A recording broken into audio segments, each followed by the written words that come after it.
Kicking off our brief, yes, very brief Australian adventure. West Ham take on Perth Glory this morning. So if you haven't and you don't know, make sure you get yourself over to the West Ham United YouTube channel and you'll be able to watch the game live there.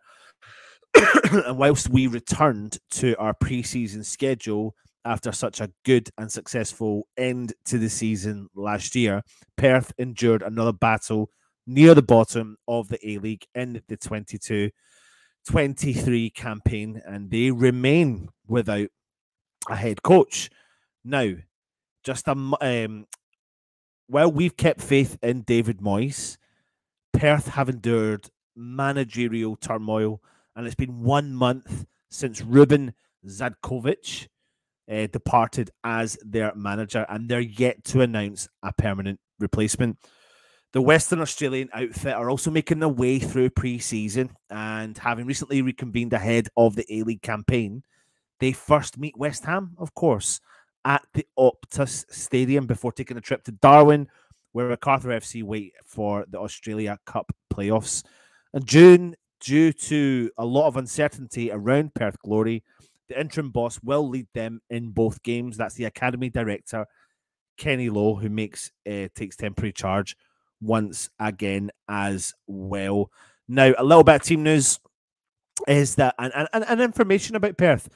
They're captained by ex-Borussia Dortmund midfielder Mustafa Amini, while well-travelled Australia striker Adam Taggart is set to start up front, though Keegan Yelovich has joined Ghent, and teenage midfielder Chris Donnell recently departed for Fulham. A new signing should probably start in goal, and that is Ollie Sale, making his club debut after signing from Wellington Phoenix. Early in the summer, another goalkeeper, Cameron Cook, represented the Olyroos, which is the Australia under-23s, at the Maurice Revello tournament, formerly known as the Toulon tournament, but they now may have to do without a place on the bench. So, like I said, they are in disarray. They don't have a lot really going for them right at this moment in time. This is, of course, a pre-season friendly. Now, what do we know about the opposition? They were founded in December 1995, and they began life in the National Soccer League the following year. They won 3 NSL Premiership titles and won the Championship Grand Final in 2003 and 2004. And when the Football Federation of Australia officially launched the A-League in 2005 to replace the NSL, Glory were naturally announced as one of the inaugural members. However, success proved hard to come by, and despite the presence of high-profile coaches and a lot of players coming from abroad, trophies have really not been part of their A-League era.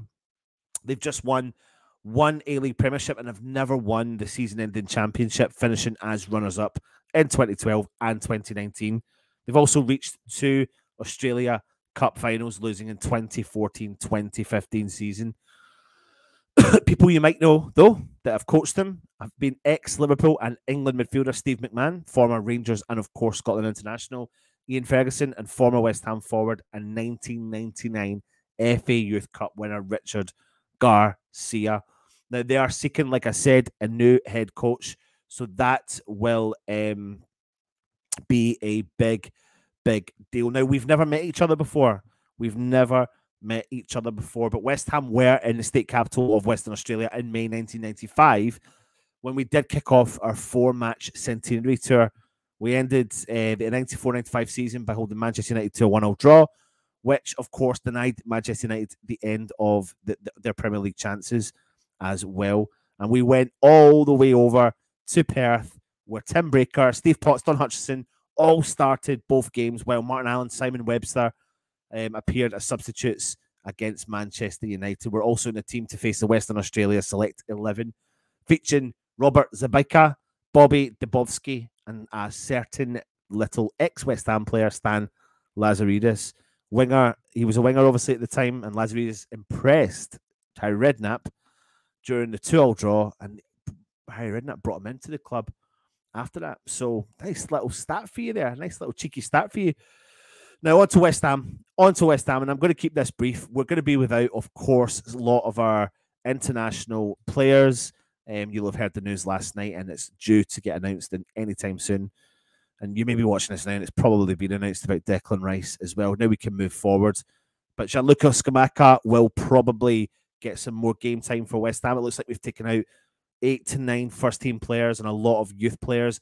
Great news about Freddie Potts signing a 3-year contract extension, keeping him at the club till 2026, which is fantastic for us because he looks like he's a baller in the middle of the park, and he's definitely got that ability there. So a big statement by West Ham making him sign that contract or keeping him at the club as well. So he'll probably feature. Now, I fully expect Fabianski to start in goal.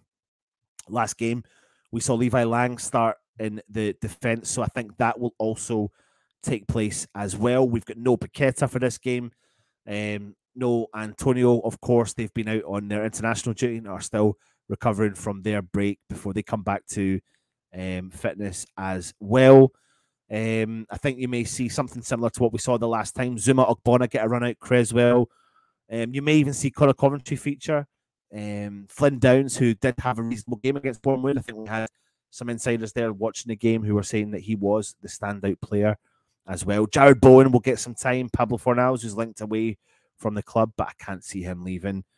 Scamacca, etc., will all be there. A lot of the youngsters will probably feature, so that's the exciting part. But also equally, though, we do need a lot of the first team players to start getting a bit of game time under the belt because we are 1 month away from the Premier League season starting. But we do have money now, so let's go out and start getting our targets and let's bring them in as soon as possible, get them bedded into the team. That is the key element. This is a pre-season friendly, but nice to get if a couple of players could get on the score sheet. Let's not worry about it. But if you are watching from Australia, I hope you enjoy it. If you're going to the game, I hope you enjoy it. I do know someone actually going to the game. So hopefully we can get a little bit of cheeky content sent to us from there as well. So keep your eye on the channel. On top of that, if you're new around here, hit the subscribe button, hit the thumbs up. Of course, leave a comment. Hope you've enjoyed that short, sharp, straight to the point preview of the game. Take it easy. And of course, come on, you irons.